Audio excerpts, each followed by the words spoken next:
देखिए, सबसे पहले आप लोग तो जानते ही होंगे कि कुछ ऐसे विपक्ष के लीडर हैं जो हर सुबह आंख खोल के कुछ ना कुछ नेगेटिविटी फैलाने के लिए इकोनॉमी के बारे में ट्वीट करते थे। अब आप भी देख रहे होंगे कि वो सब गायब है, नदारत है, कहीं दिखते नहीं है। उसकी वजह यह है कि देश की अर्थव्यवस्था जो इकोनॉमी है वो सिर्फ पटरी पे नहीं बट पटरी पे बुलेट ट्रेन की तरह से दौड़ रही है। आपने देखा होगा कल जो आंकड़ा आया है, फर्स्ट क्वार्टर का जो जीडीपी का नंबर आया है 13.5%, वो अपने आप में इस बात को दर्शाता है कि देश की अर्थव्यवस्था बहुत मजबूत है।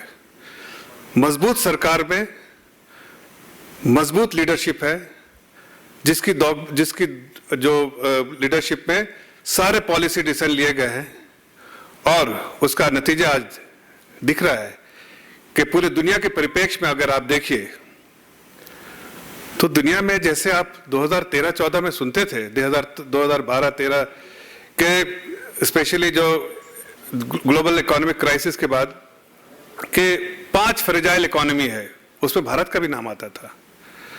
आज भी कोरोना के बाद, यूक्रेन क्राइसिस के बाद आज फिर उसी तरह की बात होती है कि world economy is in crisis, is in miserable shape. लेकिन भारत के बारे में आता है बात कि इंडिया इज बहुत स्ट्रांग इकोनॉमी है। इंडिया का नाम कमजोर इकोनॉमी में या फ्रेजाइल इकोनॉमी नहीं, सबसे स्ट्रांगेस्ट इकोनॉमी, दुनिया के सबसे तेज रफ्तार से चलने वाली उभरती हुई इकोनॉमी भारत की इकोनॉमी है। पूरे विश्व इस बात को तस्लीम कर चुका है कि अगर लीडरशिप अच्छी हो, फैसले सही लिए जाए तो उसका परिणाम भी अच्छा होता है। आदरणीय प्रधानमंत्री जी ने बड़े फैसले लिए, अच्छे फैसले लिए और उसके कारण से आज देश की अर्थव्यवस्था बहुत अच्छी और मजबूत है। अब देखिए, कोरोना जब आया, कोरोना के बाद आज पहला ऐसा क्वार्टर है, ये क्वार्टर पहला ऐसा क्वार्टर था जहां आप कह सकते हैं कोरोना फ्री क्वार्टर था, जहां पर बहुत कम असर था कोरोना का। लेकिन बहुत सारे और चैलेंजेस जो है वर्ल्ड इकोनॉमी में थे। जैसा मैंने कहा कि यूक्रेन क्राइसिस, जैसा आपने देखा होगा, पढ़ते भी होंगे कि डिसरप्शन सप्लाई चेन में है। चाइना की अर्थव्यवस्था बहुत खराब हालत में है, उनकी बहुत सारी फैक्ट्रियां बंद है, बहुत बुरी हालत में है। जापान पूरे शेप में है। वेस्टर्न इकोनॉमी, जितनी विकसित इकोनॉमी है वो नीचे जा रही है, भारत की अर्थव्यवस्था ऊपर जा रही है, भारत का ग्रोथ ऊपर जा रहा है। ऐसे पॉसिबल नहीं हुआ। इसके पीछे एक सोच, एक स्ट्रांग लीडरशिप थी और वो लीडरशिप जिसने बड़े फैसले लिए, आदरणीय प्रधानमंत्री जी ने नारा दिया था आत्मनिर्भर का। और आत्मनिर्भर जब देश को बनाना है तो कड़वे फैसले भी लेने पड़ते और उसको फाइनेंशियल सपोर्ट, जो फंडिंग की सपोर्ट होती है वो भी, और पॉलिसी सपोर्ट, वो भी पॉलिसी रिफॉर्म्स, पॉलिसी इनिशिएटिव जो जरूरत होती थी, वो आदरणीय प्रधानमंत्री जी ने बहुत सारे ऐसे पैकेज दिए जिसकी वजह से आज देश मजबूत स्थिति में है। मैं एक छोटे से मिसाल देना चाहता हूं कि जो लोग अर्थव्यवस्था समझते होंगे और जो लोग सिर्फ कोई ट्वीट बना के देता है, उसको ट्वीट कर देते हैं सरकार को सिर्फ कटघरे में खड़ा करने के लिए, उन लोगों के लिए खास के बोलना चाहता हूं कि मैं उनसे आग्रह करूंगा, कुछ लोग अभी देश में हैं, कुछ लोग बाहर घूम रहे हैं, लेकिन मैं उनसे आग्रह करूंगा इस विपक्ष के लीडर से कि जरा अपने देश की इकोनॉमी को समझिए। अगर पूरे विश्व के परिप्रेक्ष्य में देखिएगा, इसलिए कि आज इंटीग्रेटेड इकोनॉमी होती है।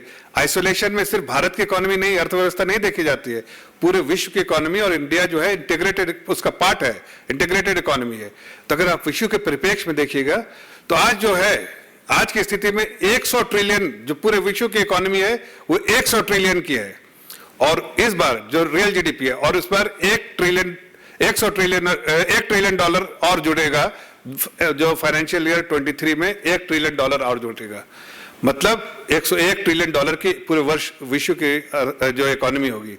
आपको मालूम है, आपके देश में या विपक्ष के लीडर्स को मालूम है कि आपके देश का क्या कंट्रीब्यूशन होगा? इसका जो एडिशनल ग्रोथ जो है, जो जीडीपी ग्रोथ में, विश्व के जीडीपी ग्रोथ में देश का क्या कंट्रीब्यूशन होगा? आज अगर आप सिंपल कैलकुलेशन कीजिए तो भी जो प्रोजेक्टेड रेट है, जो एकदम कंजर्वेटिव अगर आप ले कि अगर पूरे साल का FY23 का अगर हमारा जीडीपी ग्रोथ 7% होता है, एकदम जो बहुत ही कंजर्वेटिव नंबर हो, तो भी आप 300 बिलियन मीन्स आप 25 से 30% जो है, वन चौथाई जो बोलते हैं, एक चौथाई दुनिया का कंट्रीब्यूशन, जीडीपी ग्रोथ का कंट्रीब्यूशन भारत देश से आ रहा है। यह अपने आप में बहुत बड़ी अचीवमेंट है। यह अपने आप में एक ऐसा कीर्तिमान है जो कि विकसित देश इस हमारी तरफ देख रहे हैं कि आखिर कोरोना में के समय, कोरोना के बाद, उसके बाद इतने सारे दुनिया के इतने सारे चैलेंजेस, सप्लाई चेन में डिसरप्शन, उसके बावजूद आखिर कौन सी ऐसी लीडरशिप है जिसने इतने अच्छी भागदौड़ संभाली है कि देश की अर्थव्यवस्था तेजी से बढ़ रही है और उसका कंट्रीब्यूशन 25 से 30% दुनिया का कंट्रीब्यूशन भारतवर्ष से आ रहा है। इसके साथ साथ आपको ये बात ध्यान में रखना पड़ेगा, आदरणीय प्रधानमंत्री जी ने कभी भी देशवासियों की तरफ कोई कमी नहीं छोड़ी। खजाना पूरा कोरोना के बाद और कोरोना के समय खजाना जो है पूरा देश का खोल के रखा कि एक आम नागरिक, एक जो गरीब परिवार, उसको किसी तरह की तकलीफ नहीं हो। हमने राशन भी देने का काम किया है, हमने हर तरह की सुविधाएं पहुंचाने का काम किया है, हमने इलेक्ट्रॉनिकली डीबीटी की तरह द्वारा माध्यम से सबके अकाउंट में पैसा भी ट्रांसफर किया। और जब फर्टिलाइजर के दाम बढ़ गए, आसमान छूते रहे, तो भी आदरणीय प्रधानमंत्री जी ने और इनके नेतृत्व ने और इनकी लीडरशिप की क्वालिटी थी कि अपने किसान भाई बहनों को हमने वही सस्ते दर पर फर्टिलाइजर भी मुहैया कराया। यह देश की अर्थव्यवस्था है। और आपको बताना होगा, वह बताना चाहते हैं कि कुछ लीडर्स सुबह में उठते हैं और वो ट्वीट करते हैं कि अनएम्प्लॉयमेंट रेट जो है बहुत यहाँ पर बढ़ गया है। अरे भाई, जरा तो देखिए, क्या अनएम्प्लॉयमेंट रेट बढ़ गया है कि अनएम्प्लॉयमेंट रेट तेजी से कम हो रहा है? एम्प्लॉयमेंट रेट बढ़ गया है, तभी तो आज अगर देखिए तो जो डिमांड है, जो बोलते हैं जो डिमांड है, डोमेस्टिक डिमांड, वो तेजी से बढ़ा है। आज अगर मैं वैल्यू टर्म से बोलूं तो आपको जो करीब करीब 26% जो है डोमेस्टिक एक्सपेंडिचर जो है, डिमांड एक्सपेंडिचर जो है बढ़ा है, प्राइवेट डिमांड एक्सपेंडिचर जो है वो बढ़ा है। उससे समझ में आता है कि आम नागरिक जो है ना, आम आदमी देश का बहुत अच्छी हालत में अपने आप को महसूस करता है, तभी वो जो है खर्चा करने की स्थिति में है और खर्चा कर रहा है। आगे आने वाले दिनों में मुझे लगता है कि जब दिवाली का और सीजन का, जब सीजनल फैक्टर्स भी आप लेंगे तो आपको दिखेगा कि कितनी तेजी से जो है दुनिया के सभी कंट्री के जो अगर रिपोर्ट्स पढ़िए तो लग रहा है कि सीजनल फैक्टर जब आएगा, जब दिवाली और इस तरह के सीजन आएंगे जो मनाए जाएंगे, तो उस वक्त और भी देश में डिमांड बढ़ेगा। आज जो है जो प्राइवेट एक्सपेंडिचर जो है वो 26% से बढ़ा है और उससे समझ में आता है कि देश की जनता को नौकरियां मिल रही है, देश की जनता बेहतर स्थिति में है, बहुत अच्छी स्थिति में है, इसलिए खर्चा करने के लिए तैयार है। मैं मुंबई से आता हूं। मुंबई में आज देखिए, जो लोगों ने कहा है कि वहां पर जो पंडाल लगते हैं, तो वहां ऐसे जो सबसे बड़ा जो पंडाल लगता है, वहां पर 2-2 करोड़ लोग इस बार आने वाले हैं। वहां पर अगरबत्ती के लिए जो है 3-3 घंटा की लाइन लगी है।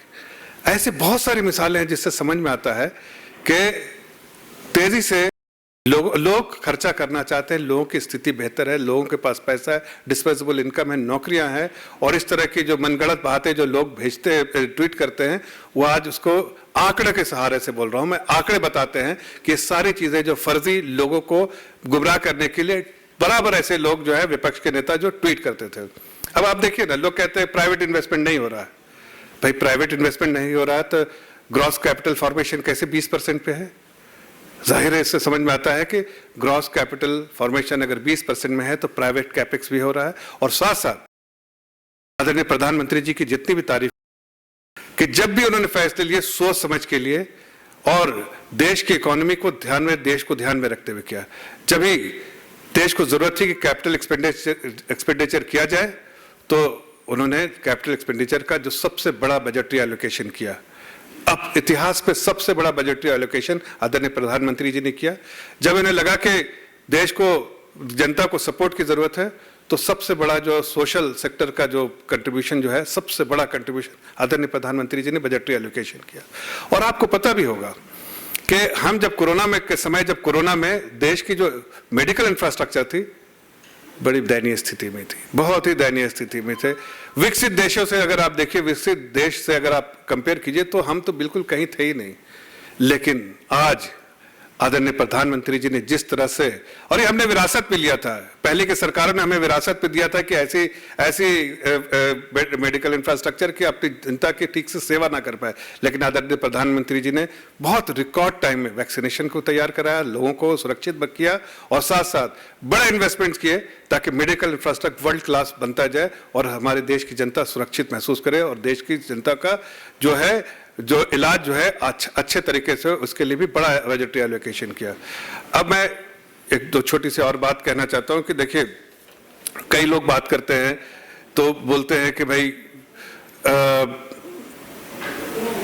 इसमें एक्सपोर्ट जो है वो ऐसा आप सुनते होंगे कि एक्सपोर्ट जो है थोड़ा पहले के मुकाबले कम हुआ है, मतलब जो एक्सपेक्टेशन, नॉट पहले के मुकाबले, एक्सपेक्टेशन के मुकाबले। लेकिन मैं आपको बताना चाहता हूं, जो अर्थव्यवस्था समझते हैं उनको पता है कि ग्लोबल डिमांड, जब इंटरेस्ट रेट पूरे दुनिया में हर जगह बढ़ाया जा रहा है, अब कल ही देखिए ना, महंगाई के बारे में बात करते हैं, कल ही देखिए जो इन्फ्लेशन जो है यूरोप में कितना बढ़ा है, 9%, यूएस जो है इन्फ्लेशन से जूझ रहा है, बाकी कंट्रीज जूझ रहे हैं, हमारे इन्फ्लेशन जो है, महंगाई के बारे में बात करते हैं, महंगाई जो है धीरे धीरे कम होती रही।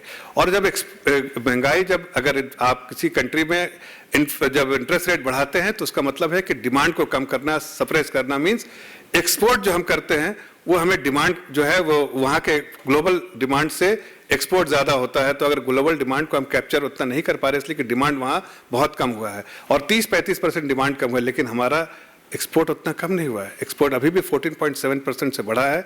वो अपने आप में एक बहुत बड़ा जो है अचीवमेंट है कि ऐसे स्थिति में जबकि ग्लोबल डिमांड कम हो रहे हैं, इंटरेस्ट रेट बढ़ाए जा रहे हैं, उसके बावजूद इसलिए कि लोग महंगाई से जूझ रहे हैं, वहीं आपका देश वहाँ पर जो है एक्सपोर्ट भी बढ़ा है। और जो दुनिया के अलग कंट्रीज जैसे चाइना और इस कंट्री का, उसका जो है जो एक्सपोर्ट पे जो रहता था, जो उनका जितना परसेंटेज वो एक्सपोर्ट पे करते थे, वो मार्केट शेयर भारत कैप्चर करते जा रहा है। भारत ज़्यादा से ज़्यादा इस सिचुएशन में भी भारत ज़्यादा से ज़्यादा मार्केट शेयर कैप्चर कर रहा है, इसलिए कि भारत की अर्थव्यवस्था ठीक है। और ये सब इसलिए कि आदरणीय प्रधानमंत्री जी ने सही समय पे सही डिसीजन लिया। अगर उनको पीएलआई जैसी स्कीम देनी है तो उन्होंने दिया पीएलआई जैसी स्कीम, जिससे एक्सपोर्ट बढ़ेगा। अगर उन्होंने फर्टिलाइजर को सब्सिडाइज करना तो दिया, और अगर आम जनता के सुख के लिए सब्सिडी देना है तो दिया, लेकिन अर्थव्यवस्था आगे बढ़े इसमें कोई कॉम्प्रोमाइज नहीं किया। इसीलिए आज देखिए, लोग कहते हैं कि सुबह उठते हैं महंगाई करते हैं। भाई महंगाई तो इस देश में कम हो रहा है, आपने देखा नहीं? मैं विपक्ष के लोगों से पूछना चाहता हूं, विपक्ष के बड़े नेताओं से पूछना चाहता हूं कि आप महंगाई को किस तरह से मापते हैं? भाई पूरे दुनिया में महंगाई ऊपर की तरफ जा रही है, एकदम वर्टिकली जा रही है, और यहां पर जो है नीचे आ रहा है। और आगे के फोरकास्ट भी बताते हैं कि बिल्कुल नीचे जा रहा है। और इसलिए मैं कह रहा हूं कि जो आरबीआई ने पॉलिसी डिसीजन लिया, जो सरकार ने पॉलिसी डिसीजन लिया, एक लगता है कि समन्वय है दोनों में कि हम देश को अच्छा और मजबूत बनाना है। बाकी देशों में आप देखिए, यूरोप में देखिए, यूएस में देखिए, कहीं ना कहीं जो है कॉन्फ्लिक्ट है रिजर्व बैंक में, वहां के जो है रिजर्व बैंक में और वहां की सरकारों में, इसलिए कि वो स्थिति है ही नहीं कि वो सही डिसीजन ले पाए। आज मैं कह सकता हूं, गर्व से कह सकता हूं कि एक समन्वय है और एक दिशा में, देश हित में, देश को मजबूत बनाने के लिए, देश की अर्थव्यवस्था को बनाने के लिए हमने सब वैसे फैसले लिए, चाहे आरबीआई हो, चाहे सरकार हो, चाहे मिनिस्ट्री ऑफ फाइनेंस हो। मैं बधाई देना चाहता हूं फाइनेंस मिनिस्टर को कि उन्होंने बहुत बड़े बड़े फैसले लिए पीएम मोदी साहब के लीडरशिप में। आज उनकी वजह से पूरे दुनिया में एक ही चर्चा चल रही है कि भारत की इकोनॉमी सबसे तेज रफ्तार से चल रही है, सबसे मजबूत है और सबसे बेहतर और सबसे अच्छी बागडोर संभालने में लीडरशिप है। वहीं पूरी दुनिया, चाहे वो विकसित देश हो चाहे और हो, आपने अगल बगल के पड़ोसी देश को भी देख लीजिए, वो किस तरह जूझ रही है। उनकी अर्थव्यवस्था नीचे जा रही है, पटरी से हट चुकी है, और हमारी, इसीलिए मैंने कहा, हमारी पटरी पे नहीं बल्कि बुलेट ट्रेन की तरह जा रही है। तो मैं बिल्कुल संक्षेप में आपको देश की अर्थव्यवस्था के बारे में सिर्फ कुछ बातें बताना चाहता था। खास के कल का जो नंबर आया है जीडीपी ग्रोथ का 13.5% का फर्स्ट क्वार्टर का, और आगे जो बिल्कुल दिख रहा है कि जो दूरदर्शी डिसीजन आदरणीय प्रधानमंत्री जी ने लिया है, उसका कितना अच्छा फायदा और नतीजा है कि देश आज पूरी दुनिया में माना जा रहा है कि strong economy, strongest possible economy है। बस यही आपके सामने रखना चाहता था। अगर आपके पास कोई सवाल हो तो मैं इसका जवाब दे दूंगा।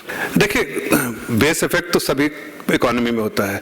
मेथोडोलॉजी जीडीपी कैलकुलेट करने का एक ही होता है पूरी दुनिया में, चाहे वर्ल्ड बैंक कैलकुलेट करे चाहे देश कैलकुलेट, सब एक ही तरीके से कैलकुलेट होता है। लेकिन मैं आपको इतना जरूर बताना चाहता हूं कि जो पॉलिसी डिसीजन है, पॉलिसी इनिशिएटिव है, ऐसे में और ग्लोबल डिमांड कम हो रहा है, वहीं देश की जो डोमेस्टिक डिमांड भी बढ़ रहा है और जो है हमारी इकोनॉमी भी तेजी से बढ़ रही है। उससे 3-4 बातें बहुत साफ होती हैं। हो सकता है कि डबल डिजिट पे आज के फोरकास्ट के हिसाब से तेजी से अर्थव्यवस्था बढ़ रही है, डबल डिजिट पे भी आएगी और हम दुनिया के जल्दी दुनिया के टॉप 4 इकोनॉमी में हो जाएंगे और हम 5वीं 4थी स्थान प्राप्त कर लेंगे। 5वीं स्थान तो है ही, 4थी स्थान भी प्राप्त कर लेंगे। लेकिन 3 चीजें जो बहुत साफ जाहिर होती है कि महंगाई जो डिसरप्शन की वजह से हुआ था, जो ग्लोबल सप्लाई चेन में डिसरप्शन हुआ था, धीरे धीरे बिल्कुल सामान्य हो रही है। और यही एक देश ऐसा है जिसमें महंगाई कम हो रही है। बाकी इसलिए कि आत्मनिर्भर भारत बनाया है, उसके जो सपना आदरणीय प्रधानमंत्री जी ने देखा था उसका फायदा दिख रहा है। बाकी दुनिया के जब इकोनॉमी देखे तो जो इन्फ्लेशन रेट बढ़ रहा है, यहाँ इन्फ्लेशन जो सीपीआई इंडेक्स बोलते हैं वो नीचे हो रहा है। दूसरी बात की जो है नौकरियां बढ़ रही हैं बहुत तेजी से, सिस्टम में नौकरियां मिल रही हैं, आमदनी बढ़ रही है, तभी जो है डोमेस्टिक डिमांड बढ़ रहा है। तो ये सारी बातें एक ही चीज को तरफ ले जाती हैं और जो कि हम नहीं कर रहे हैं। दुनिया के सारी रिपोर्ट देखिए और आंकड़े देखिए तो एक ही बात दर्शाते हैं कि देश की अर्थव्यवस्था बहुत मजबूत है, एक मजबूत हाथों में है, एक मजबूत लीडरशिप में है। नहीं, देखिए आप एक कंपेयर कर रहे हैं, आप मैन्युफैक्चरिंग का देखिए, उसको देखते हैं पीएमआई से। अगर पीएमआई अगर 50 से नीचे हो मतलब तक कॉन्ट्रैक्शन हो रहा है, लेकिन कंसिस्टेंटली पीएमआई 50 पे, चाहे सर्विसेज सेक्टर हो या मैन्युफैक्चरिंग सेक्टर का पीएमआई हो, वो 55 के आसपास में है। थोड़ा बहुत ऊपर नीचे, हल्का ऊपर नीचे होता है बेस्ड ऑन सर्टेन फैक्टर्स।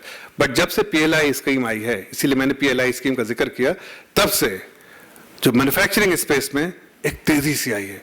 और जिस तरह से ग्लोबल इन्वेस्टर इंडिया को देख रहे हैं कि एक ऐसी कंट्री जहां निवेश करना चाहिए और उनकी जो लोकल फैक्ट्री है उसके अलावा +1 जो पॉलिसी है उसमें सिर्फ देश में भारत देश उनके लिए फिट हो रहा है। और आगे आने वाले दिनों में देखिएगा कि मैन्युफैक्चरिंग सेक्टर में और भी तेजी से ग्रोथ होगा। टेम्पोररी हल्का फुल्का है, लेकिन ओवरऑल पीएमआई देखिएगा तो आपको 55 पीएमआई मतलब बहुत तेज इकोनॉमिक एक्टिविटी मैन्युफैक्चरिंग स्पेस पे बहुत ज्यादा है। अगर कोई ये कहता हो इन्फ्लेशन जो है उसका नाम ही है कि थोड़ी महंगाई बढ़ती है, समय के अनुसार वो बढ़ती रहती है, लेकिन और किसी परिप्रेक्ष्य पे इसको जो कैलकुलेट भी किया जाता है। इसी तरह वो उसका एक तरीका है कैलकुलेट करना, सीपीआई इंडेक्स बोलते हैं। कितनी महंगाई बढ़ी, आपके जो थाली में जो परोसा जाता है वो सारी चीज का कैलकुलेशन जो है सीपीआई इंडेक्स में होता है। उसको जो अगर आप देखिए तो जाहिर है अगर दुनिया में सप्लाई चेन डिसरप्शन हो गया, जहां से अगर मान लिया कि आपको यूक्रेन से अगर गेहूं निकलता है या रशिया से गैस आता है या फिर चाइना से जो है कुछ और आता है, अगर सभी जगह डिसरप्शन है तो जाहिर है सप्लाई जब डिसरप्शन होगा तो टेम्पोररी डिसरप्शन की वजह से इन्फ्लेशन बढ़ेगा। हमने उसको कंट्रोल हमने बहुत किया, हमने बहुत सारे सब्सिडाइज भी किया, बहुत सारे पॉलिसी डिसीजन लिए ताकि उसमें जो है जिस तरह से बाकी देशों में तेजी से बढ़ी है हमारे यहाँ ना बढ़े। तो मैं कहना चाहता हूँ 2 बातें कि महंगाई कंट्रोल में है और डायरेक्शन बिल्कुल साफ है कि और नीचे आएगी।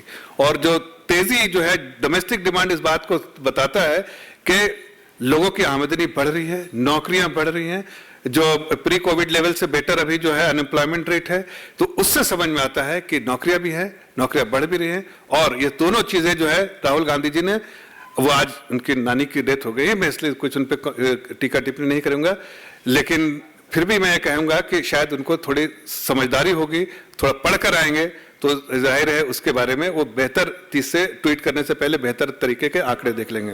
देखिए, मैं आपको बताना चाहता हूं कि अगर आपके यूपीए के समय के इंडेक्स देखिए और आज के देखिए, ये सीपीआई के बारे में बात करें, डबल डिजिट में होता था। आज पिछले 8 सालों का एवरेज निकालिए और उनके 8 सालों का एवरेज निकालिए, 10 सालों का एवरेज निकालिए। उनका 10 सालों का 8.97 एवरेज है, हमारे जो इसका 5 के भी नीचे है। तो हमारे पास, हमने तो शुरू में अपनी पॉलिसी डिसीजन दी है कि 4+ +2%, -2%। हमने सिर्फ ब्रीच किया है, 2-4 बार ही ब्रीच किया है 6% को, नहीं तो बराबर जो है इन्फ्लेशन कंट्रोल में रहेगा। मॉनेटरी पॉलिसी कमेटी सरकार ने गठन की ताकि उस वक्त जो जनता जो जूझ रही थी आज नहीं जूझे। इसकी वजह से आज जो इन्फ्लेशन कंट्रोल पे, और उसके लिए आदरणीय प्रधानमंत्री जी ने शुरू से कोशिश की है। अब उनका डबल डिजिट इन्फ्लेशन, और हम नहीं कह रहे हैं, ये आंकड़े बताते हैं, और दुनिया के हर रिपोर्ट में आपको दे दूंगा जिसमें 2013-14 में 12-13-14 की रिपोर्ट हमारे सरकार आने से पहले, जहां वो कहते हैं कि चरमराती इकोनॉमी, 5 फ्रेजाइल इकोनॉमी। आज की रिपोर्ट पढ़ लीजिए, आपको अंदाजा हो जाएगा। आप जिस देश में रहते हैं उस देश की इकोनॉमी के बारे में दुनिया क्या कहती है। Strongest possible economy, very strong economy, जो हर तरह की पॉजिटिव चीजें जो हिंदुस्तान में आज IMF की रिपोर्ट देखिएगा तो आपको लगेगा क्या भारत कहीं दूसरी दुनिया में रहता है क्या, यही सिर्फ ग्रोथ दिख रहा है, बाकी तो कहीं दिख नहीं रहा है। आज 25 से 30% पूरे दुनिया का ग्रोथ इस देश से हो रहा है, और आगे आने वाले दिनों में और तेजी से ग्रो होगा। इसलिए कि जो पॉलिसी डिसीजन आदरणीय प्रधानमंत्री जी ने लिया है, वो पॉलिसी जो है, इसका इम्पैक्ट जो लैग के साथ होता है, जैसे जैसे इसका इम्पैक्ट हो रहा है वैसे वैसे इकोनॉमी जो स्ट्रांग होती जा रही है, तेजी से बढ़ती जा रही है। देखिए, मैं जब डोमेस्टिक डिमांड की बात करता हूं तो इसमें आम नागरिक आते हैं, कोई एक आदमी नहीं आता है कि ऑर्गेनाइज अनऑर्गेनाइज, ऐसा नहीं आता। ये डोमेस्टिक डिमांड इस बात को दर्शाता है कि आम नागरिक के पास आमदनी है, खर्चे करने की ताकत है, और वो खर्च करने के लिए जो है वो डिमांड कर रहा है, इस बात को दर्शाता है। इसलिए मैंने कहा है कि इसके हर चीज के आंकड़े को हर चीज को देखने के लिए उसके आंकड़े जो है वो देखे जाते हैं। तो डोमेस्टिक डिमांड में जो ग्रोथ 26% वही दर्शाता है कि लोगों की आमदनी बढ़ी है, नौकरियां भी बढ़ी हैं, और जब मैंने अनएम्प्लॉयमेंट रेट बोला तो unemployment rate pre Covid level से भी बेटर है। तो इससे समझ में आता है कि अर्थव्यवस्था में जो विपक्ष के लोग जो क्रिटिसाइज करते हैं वो शायद उसकी जानकारी बिना लिए करते हैं, या ट्वीट करने का सिर्फ, या सरकार को कटघरे में खड़े करने का उनका शौक है, हकीकत से दूर है। धन्यवाद।